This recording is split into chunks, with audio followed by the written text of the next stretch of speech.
All right, everyone. Let's talk radical self healing. Welcome.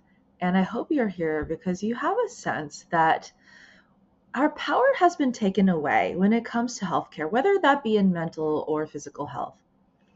And today I'm going to talk a lot about burnout specifically, but anything that I talk about today isn't exclusive to burnout. I believe that what I'm covering is relevant in all areas of health. My name is Valerie, and I am a vitality and vision mentor specializing in Ayurvedic medicine and holistic health. And I'm also the founder of The Vibrant Visionary. And I want to talk about health today from a very different angle. And so I'm going to set the stage for why it is that I'm here talking about this. So, the first thing that I want to cover is kind of like the backdrop of what's going on in our healthcare system and why we no longer can really rely on it to bring ourselves to a state of optimal health. It simply isn't built for that. And this talk is offering both a critique of the systemic issues that are driving our modern burnout and disease, and also presenting a compassionate roadmap to rise beyond whatever is going on right now with our society. And what I'm bringing to you is grounded in timeless Ayurvedic wisdom and also my lived experience.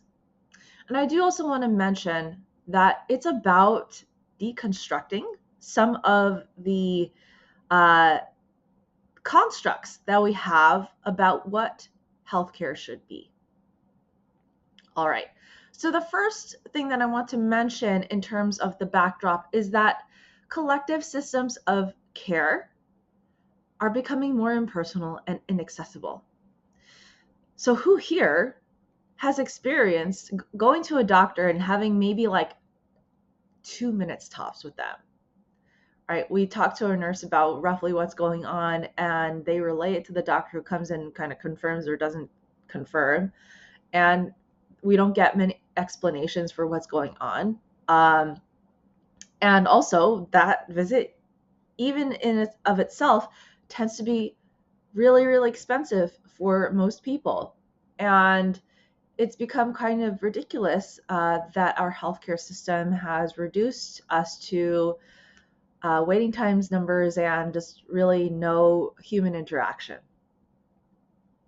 And when this happens, and we're still depending on the authorities, the doctors, to tell us what's wrong with us, what's going on in our bodies, we're giving our power away to somebody who really doesn't care. And it might not be that they don't care as an individual, but the system that they're working is not structured for them to execute on this care. So, reclaiming inner authority over health is no longer optional, it's essential. If you continue, I believe, to rely on simply the healthcare system, um, it could be that you're going to be left severely undersupported.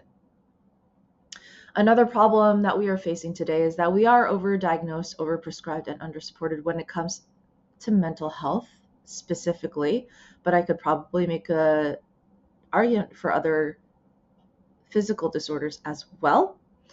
Um, it is that we have been taught in the Western world to rely on diagnostic standards rather than looking at the individual as a unique person. And so it's a checklist of what is wrong with us rather than, well, what is the history behind this? And, what is the root cause of these diseases?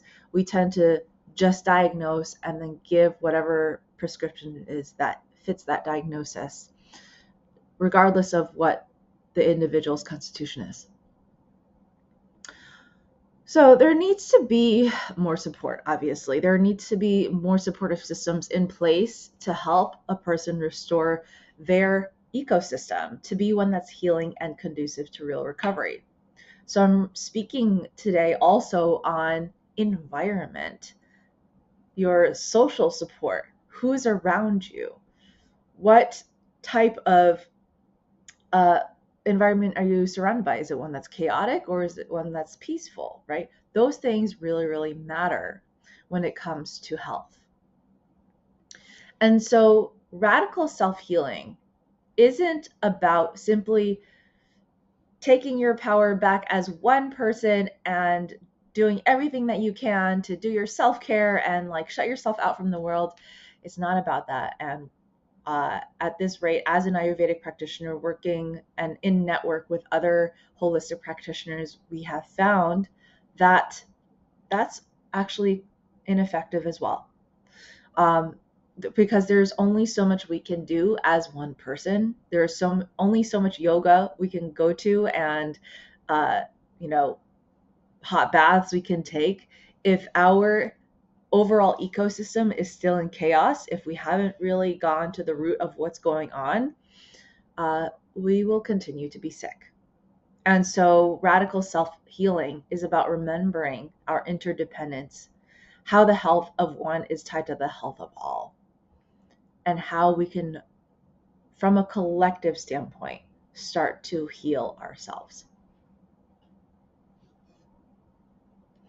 All right, so what you will learn today is how right now our system is leaving us disempowered and dependent, and also the deeper roots of systemic burnout and what causes disease, what causes the imbalances of modern society, and how is that driving us, all of us, to be sick.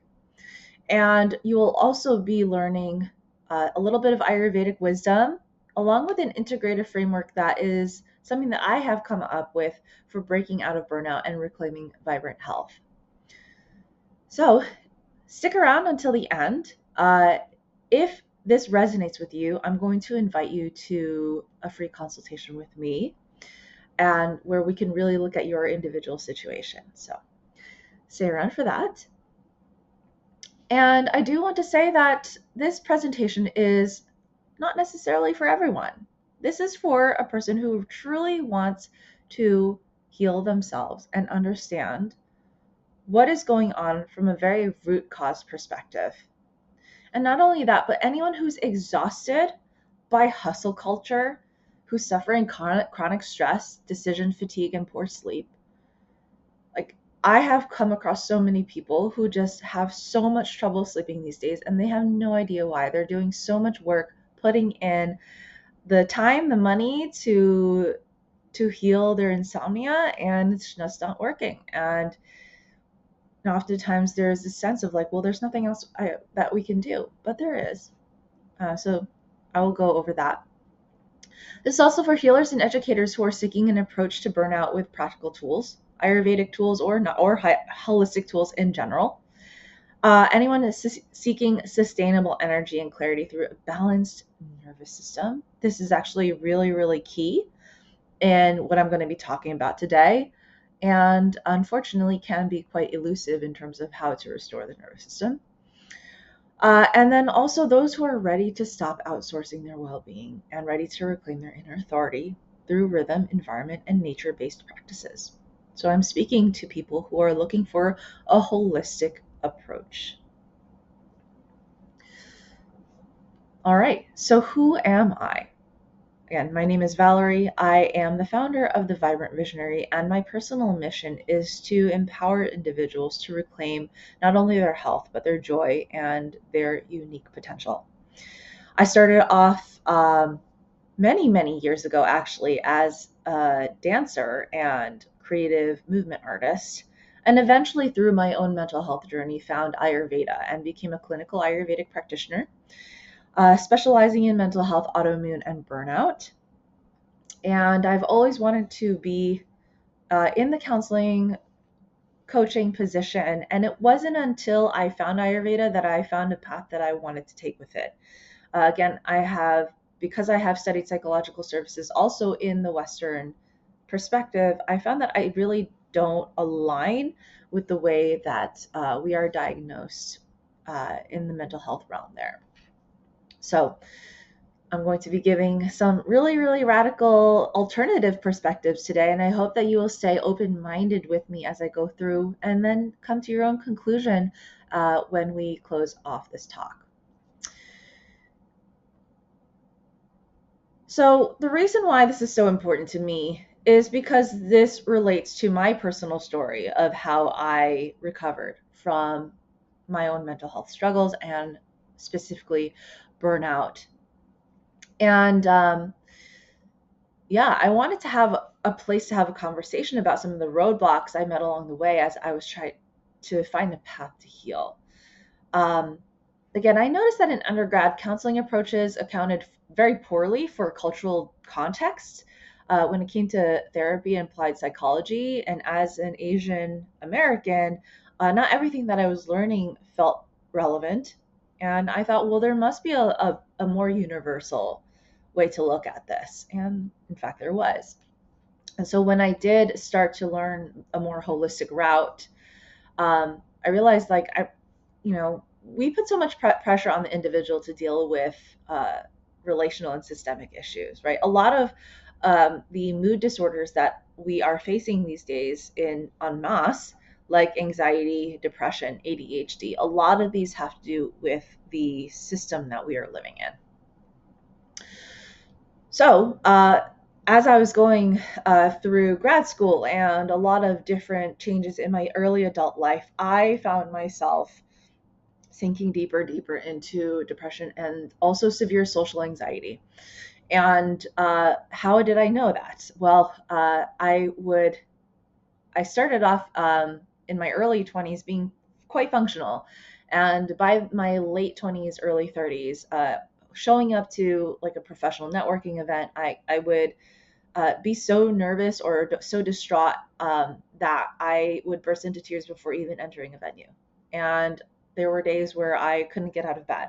There were times where I just felt like everything was hopeless.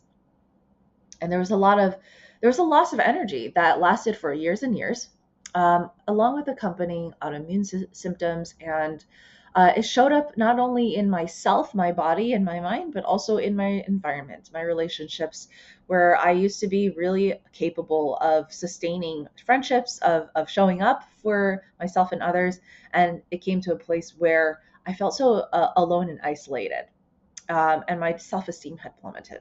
So, doing the work of Ayurveda, learning about what it means to really value yourself and how to heal yourself, I came back eventually to a place where I can feel enthusiastic about life again, where my creativity is back. The thing about being a dancer and being burnt out is that you lose the love for the things that you love the most, which is um, quite terrible. And when we learn to bring ourselves back, we do regain that zest. And it felt impossible for a while. I found my tribe of people and I've rebuilt my physical strength and mental resilience. And I know now feel empowered to take the actions that I do need to take in order to maintain this sense of vitality for myself. So I'm going to tell you how to do that now. But let's go over the problem of burnout from an individual perspective. And I want you to take stock for yourself of which of these or how many of these actually are you currently experiencing. These are all symptoms when we are out of energy, right? Exhausted and overwhelmed, not feeling like you never have enough time for anything, even though everybody has the same amount of time, but there's so much energy being put into surviving that you don't actually have enough time to do the things that you want. Giving everything to others, right? This is a huge pattern, is that like, oh, I got to take care of this person and this person and this thing and that thing, and then there's nothing for yourself, and that drives you further into burnout because you can never really give yourself what you need. Then we have the high functioning on the outside, suffering on the inside. This can also be known as masking, where we are feeling like, oh, there's something wrong right now and I'm not at my optimal state, but I need to put on a front to show that like I'm okay, I'm normal, like don't worry about me, I'll be fine, which also leads us to ignore some of what's going on with us inside that's draining our energy. The fifth thing is being stuck in unhealthy coping. And this is where, again, because we don't really have true time and energy to pursue what we want or what's going to light us up, we end up doing things that just help us get by. And, a little bit of Netflix here and there is great, but when it becomes like the one thing that you look forward to ever in your life, that's a sign of unhealthy coping, right? Again, a glass of wine here and there, that's fine. But when it becomes the one thing that's going to help you relax in the evening every day, that's probably coping. And it just takes away from our own ability to do other things that are going to help nourish us. Sixth thing is low motivation, right? Again, this stems from feeling like you never have enough energy. And when you don't have enough energy, you don't have enthusiasm anymore, and everything seems kind of hopeless, your motivation is going to tank. Then the loss of sense of purpose as well, right? When we no longer have access to our higher vision of self, our goals in life, all of that, it's hard to know why we're doing anything. It's hard to know, like, what's the point? So when we get to this point of burnout, it gets to be a little bit dangerous, right? Because, like, then what is it that we really are living for? And as a result, we have this declining physical and mental health, where it's because we haven't given ourselves that care.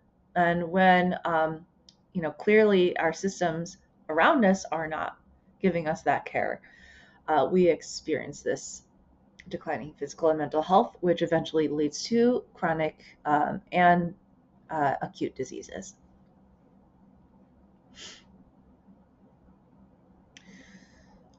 Okay, so but here's what's not working, right? Like, because there's a lot of rhetoric, there's a lot around the wellness industry or like the healthcare industry. These two, and I call them industries, right? Because like it's a lot of these systems are not really built to help you sustain health as much as we would like to think that they are. Um, we have been trained as a society to look for quick solutions to long-term problems that probably are going to take long-term solutions to address. And so this keeps us in a cycle of dependency on these short-term solutions. And so this could include band-aid solutions and going on vacation, going to the spa, getting a massage, right? All these things are like little things to help you feel better, but aren't quite addressing the root issue. Again, therapy, not terrible in and of itself, but the way that it is done and the way that it's not quite accessible to everybody means that like there is something missing about just doing therapy, right? Because we go to a therapist and then we come back to our own lives and then everything around us is still chaos. And it puts so much pressure on the individual to be the person to change where it should be the system also changing with. Meditation, again, yoga, all these modalities that I have also tried that are good temporary solutions, but then when the essential way of shifting being is not happening, then we continue to go back to old patterns and we continue to go back to old situations that keep us sick. And pushing through exhaustion, staying wired and tired. I see this a lot in people who are in corporate environments, especially where there's a lot of pressure to look strong, perform, look good. And as a result, like it's a perpetual staying wired and tired, running off of coffee, and not actually getting the rest that you need. And we condition ourselves to think that this is normal. But in fact, this is wearing down on our nervous systems. All right. So I keep saying that the system is built to work against you, and I'm not trying to spread any kind of conspiracy against it. Like, it's just a matter of fact that a lot of us are under stress because of the environment that we are in. And the thing is that even those that are supposed to provide care for us are burned out. You like I've seen the numbers of healthcare workers even who are burned out and want to quit their jobs, right? And so if those who are meant to provide care to us are burning out, what is that really saying about us as a society as a whole? And there's a lot right now, right? People are afraid to seek medical care these days. I have been one of those people for fear of not being covered by insurance or being rejected for coverage, because oftentimes being rejected for coverage can be a matter of a difference of thousands of dollars, depending on what it is that you're facing. And, rising living costs and stagnant wages means that a lot of healthcare is not accessible. 3 out of 4 people say that financial stress directly fuels their burnout and affects their productivity and mental health. That's 75% of people saying that financial stress fuels their burnout. And a lot of this is because of high healthcare costs. And seeking help for mental health is still often culturally stigmatized for fear of seeming lazy or weak. And I find this to be especially true for the older generations. And so it's difficult for us to get help. And then existing treatment models, again, largely reactive, diagnostic rather than preventative, rather than going to the root. And so we are trained to socialize, to ignore health problems until they are already full blown and where we need to get the more heavy duty treatment. We are not taught to start to pay attention when it's, these problems start to arise, and rather we are conditioned to wait. Unfortunately, doing that has high costs. And these costs are real. Some of the numbers on this screen are actually very understated. I spoke to a person the other day who combining her mental health care and therapy per month exceeds $3,000 per month, not annually. And then we could put everything on top of that, right? When we are so stressed out, it's really difficult to take care of ourselves. To make time to make a nourishing meal, for example. And a lot of people think that if we go on these peak experiences like retreats and all of this stuff, we can feel better and come back refreshed. And that keeps us in the cycle of depletion and then peak experience, depletion, peak experience. And I really have started to very much resent that model of care.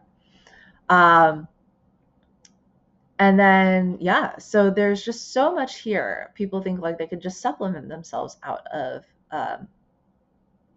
taking care of their needs. And so all of these are quick fixes that can end up being very, very expensive.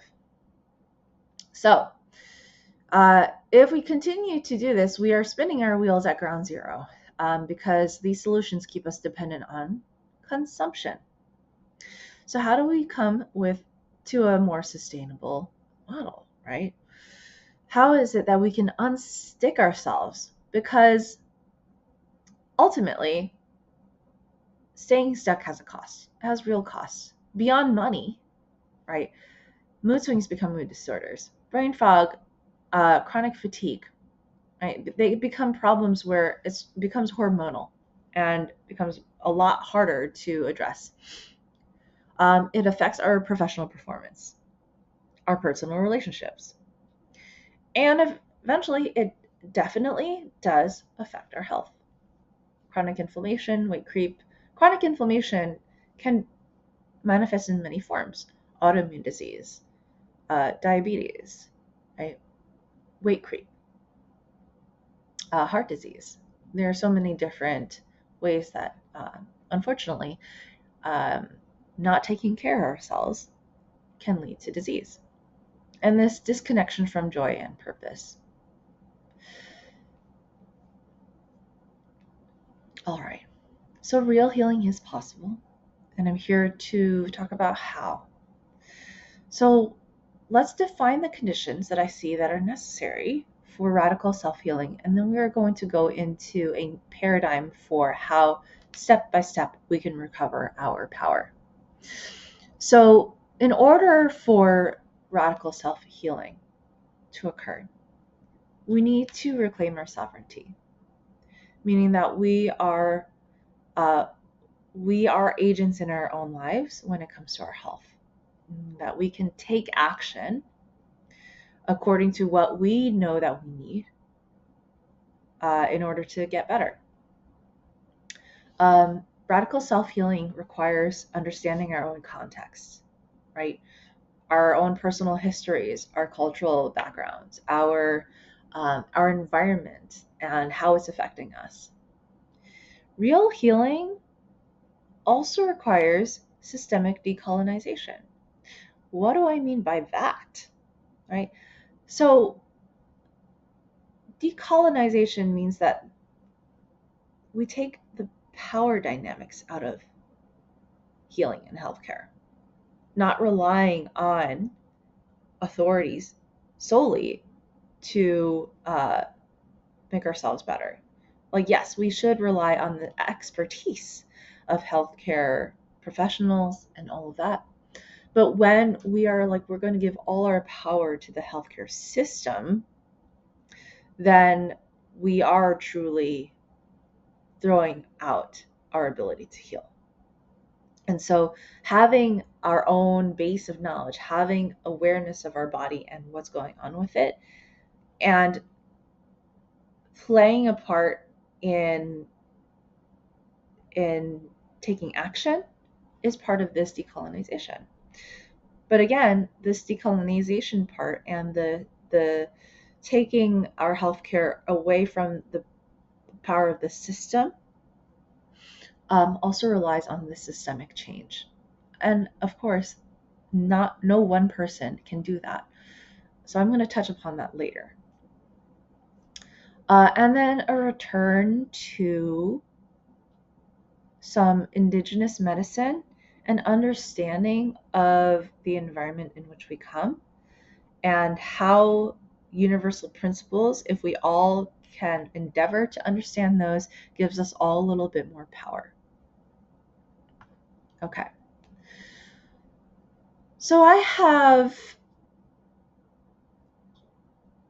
basically turned my understanding of the roadmap for self-healing into a 9-step process that I call the Vibrant Visionary Blueprint.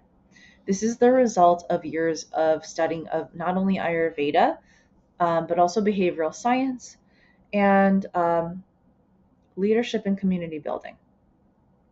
And I see that when we give ourselves a foundation of health, more of our power is restored. And when more of that power is restored, that gives us access to having more choice in our lives. And when we have more choice and agency in our lives, and we start to be able to tap back into our unique potential and self-expression, that's when we really start to feel like we are integrated with the world. And when we are integrated with the world and we have our power and our energy back, then we are truly able to step into giving to others in a way that's truly generous, leading with true authority, and sharing our truth. So, in my experience as an international educator and cultural exchange specialist, and especially as an Ayurvedic practitioner, I realized that it takes a lot more than herbs, therapy, and meditation for someone to break out of burnout. It takes a system. And so with the knowledge that I've accumulated through my experiences, I've created this Vibrant Visionary Blueprint. And the first 6 steps, if you notice the labels on each of them, have to do with the self. And this is where the self-healing comes in. So I'm going to break it down for you all so that you can really see your own path as you start to understand this paradigm. Okay, so the first 3 steps of the Vibrant Visionary Blueprint are all about setting a foundation for health and what I call mind body mastery.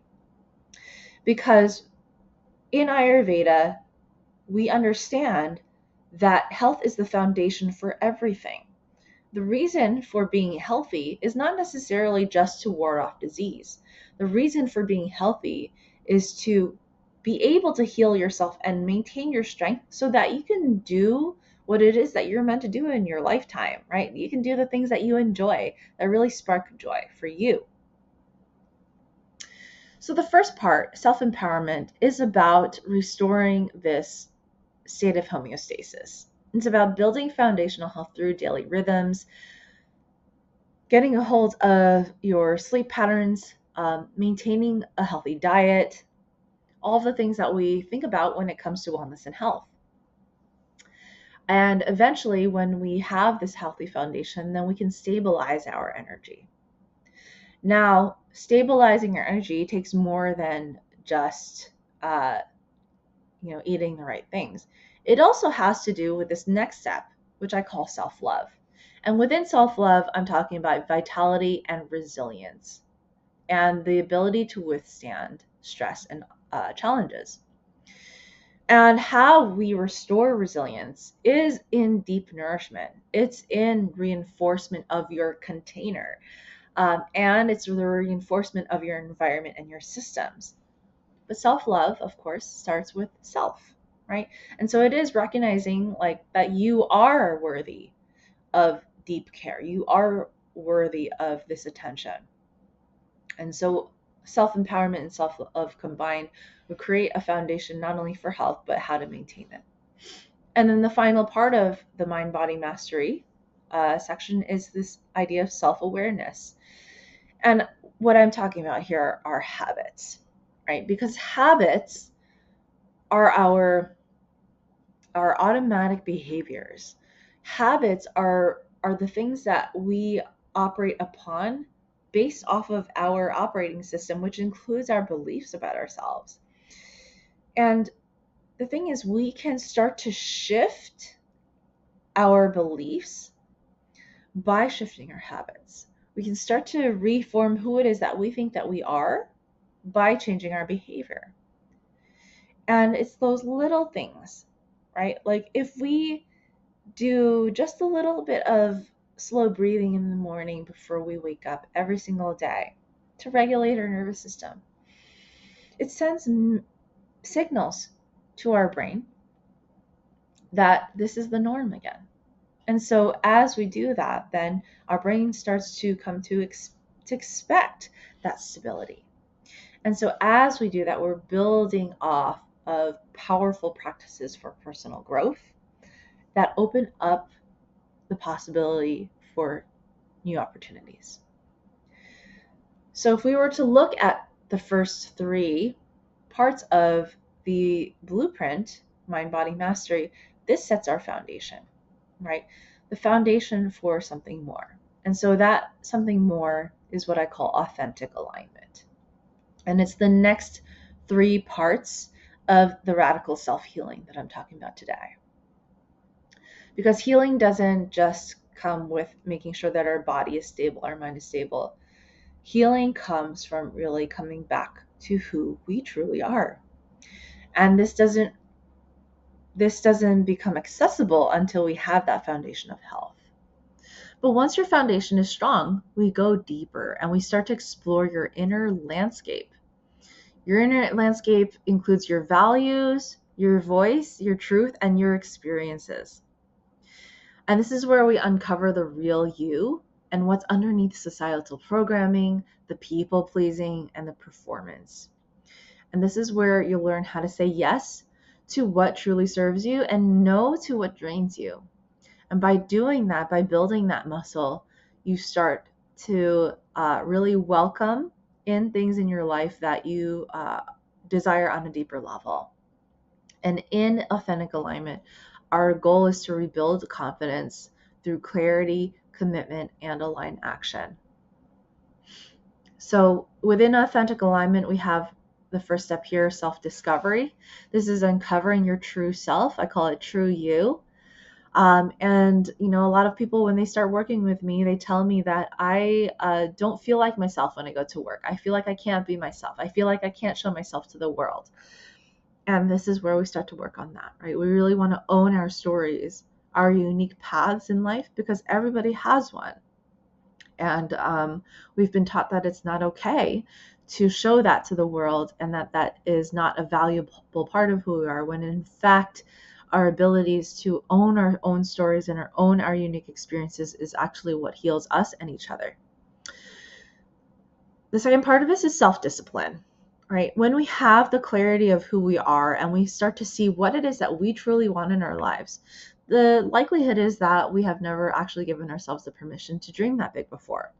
And so what we want is out of reach only because we don't have the muscles, right? We don't have the experience because we haven't put in the reps to go for our greater goals. And so all self-discipline is about is showing up daily for your high self, doing the hard work that it takes. And by the time that you're here on this level, you already have built the self-love and the resilience in order to be able to do that without giving up because you're burning out.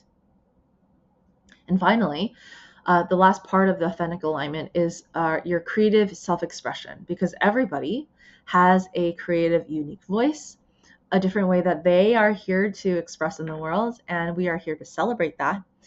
And this is where you really get to design your life from your essence and unlock your unique potential. So looking at that then, authentic alignment is what we build on top of the foundation of mind-body mastery.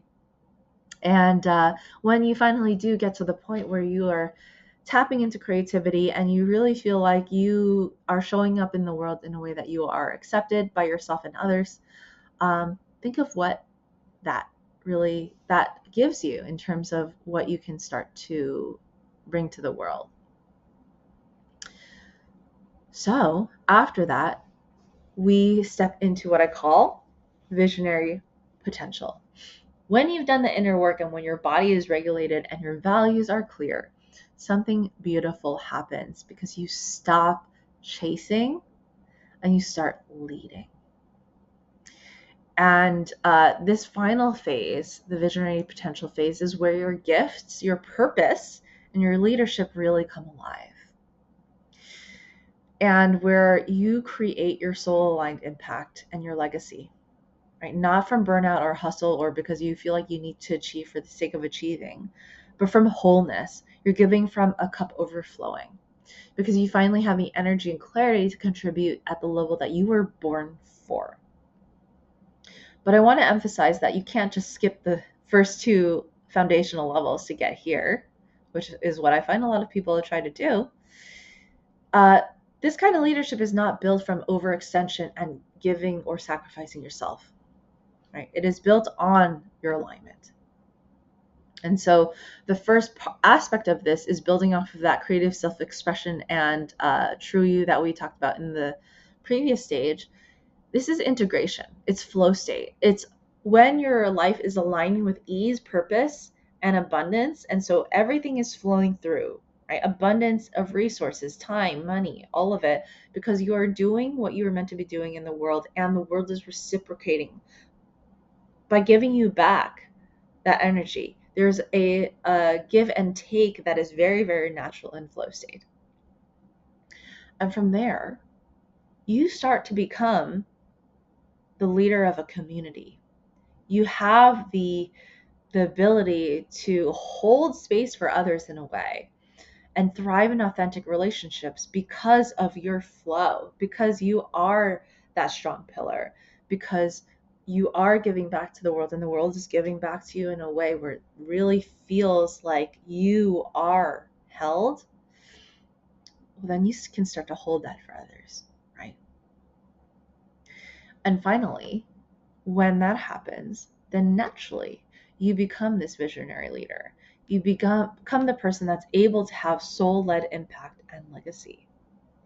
And so it's not that you're faking it till you're making it here to get to this point. You have done the work, right? And people can really tell the difference. When you've done the self-work to become the strong leader, you have the wisdom, you've overcome the humps, then that really reads, right? Because people see you as the safe, strong pillar that you are, and you share your truth, and you are able to own all parts of your story and shape a legacy with courage and clarity and honesty. And so you get to the top of this pyramid in your visionary potential. And I find that with personal growth and healing, there's always going to be cycles of this as well, right? Because when we get to the top of our peak at some point, then we realize that it was just a part of a hill, and then there's always more to climb, there's always more to grow, and something to discover about yourself. But the self-healing journey and the radical self-healing starts with being able to do at least this once. And from there, the possibilities are endless. All right. So I'm going to go ahead and invite you to look a little bit deeper into this vibrant visionary blueprint. And I have created a guide to this blueprint where you can self evaluate where you are and where you need to be focusing on in terms of your own personal journey. So I invite you to go ahead and scan the QR code to download my free Vibrant Visionary Blueprint Guide, which includes this graphic, but it also includes a breakdown again of each of the steps and where you are in your journey. In addition, in this guide, there is a Ayurvedic assessment where you can go ahead and tell the assessment what's going on with you in your health, in your mind, and your body. And it will give you a very basic overview from an Ayurvedic perspective of what's going on and how to bring yourself back to balance. And basically walks you through the first pillar of the Vibrant Visionary Blueprint and how to rebuild your foundation of health. And from there, if you are feeling called to, then you will also have the option to book a call with me. And we can talk about your Ayurvedic assessment and what it is that you can do going forward to really get yourself back to a place of health empowerment.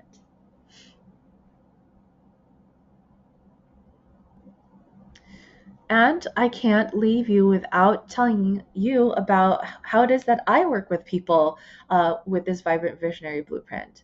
Because the blueprint isn't just a course that you consume. It's not like an online, just like a, online course where you walk through it yourself. As I mentioned, this is about systemic healing. This is about creating a relationship. And it's also about a path that you walk. And so the place that we walk this path together is what I call the Vibrant Visionary Collective. And it is my tight mentorship circle where people come and work with me and the people in the collective to accelerate their healing journey. So inside the Vibrant Visionary Collective, we walk you through how to apply principles like Ayurveda, yoga psychology, habit building in a way that's really simple, empowering, and doable in real life. And we're not just teaching wisdom. I'm not here to lecture you per se. I am here to help you digest and embody wisdom for yourself. And the beauty of this is that I don't expect you to memorize any kind of scriptures or like become an Ayurvedic practitioner or anything like that. It's not about giving up your current life or your current job or whatever it is that you are, that you're doing. It's about fitting in the principles of healing into your rhythm and into your life in a way that supports you, right? So this is where ancient wisdom meets your modern life. And, just as a testament to what this work can do for you, this is one of my current members, Tiffany, and she has been on this journey with me for a couple of years and continues to cycle through the growth pyramid each year in a way that I find to be amazing, because it wasn't that she dug herself out of the hole of burnout and self-doubt once. She has inspired an entirely new life for herself. And when she came to me, she was already, in leadership positions, but she felt like she was out of integrity with the way that she was showing up and the way that she was representing herself. She knew that there was more for her by doing this work. And so now, with no pressure from me to do this at all, she decided that she not only does she want to get healthy again with her body, but she decided she wants to become a bodybuilder. And so her journey has taken a lot of twists and turns, and it's just a testament to what is possible in the Vibrant Visionary Collective. So if this is speaking to you and you don't want to wait, there is no reason why we can't just book the call right now. And if you want to talk with me and build out this roadmap for yourself of what a year of self-work would look like for you in the collective, let us book a Vibrant Vision session. And we will explore in this session your unique mind-body patterns, what's causing your imbalances, and we'll also go over your goals and challenges right now and how to tackle those in a way that's going to be effective for you. And in this session, we are going to actually draw out the steps of how it is that we can help you get to your goals. So I'm not selling this call. This is a completely free call. I do this so that you can have more clarity, and so that I can have more clarity to see if I can truly help you and if you are a good fit for the collective. And if you are, you will get an invitation from me to continue doing the work. All right. And lastly, I want to leave you with this, because when we're in burnout, when we are in distress, everything can seem impossible. And sometimes the tendency is to try to do more to feel better. But what actually is really, really helpful in the beginning, especially if you've been living with burnout for a long time, is to pause and to recenter, right? To take in that deep breath and that exhale, and simply doing that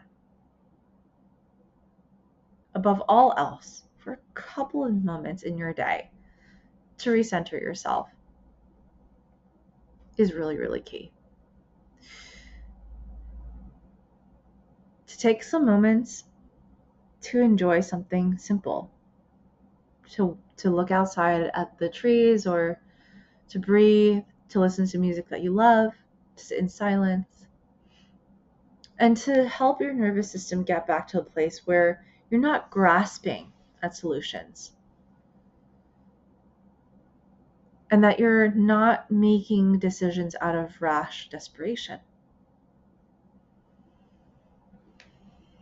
Remember that you can always go back to the breath, and doing that is completely free. And from there, I hope then you take that next step to do whatever it is that you need to do to heal yourself. All right. Thank you so much for listening in on my presentation for Radical Self-Healing. I hope you come away with this with ideas, at least, for what it is and what you need to do to start on your path. And if you feel like you want to continue working with me on this path, I invite you to book the blueprint, to book a call, to get in touch, and we will get you sorted on your next steps with us in the Vibrant Visionary Collective. Again, thank you. My name is Valerie. I will see you soon, and take care.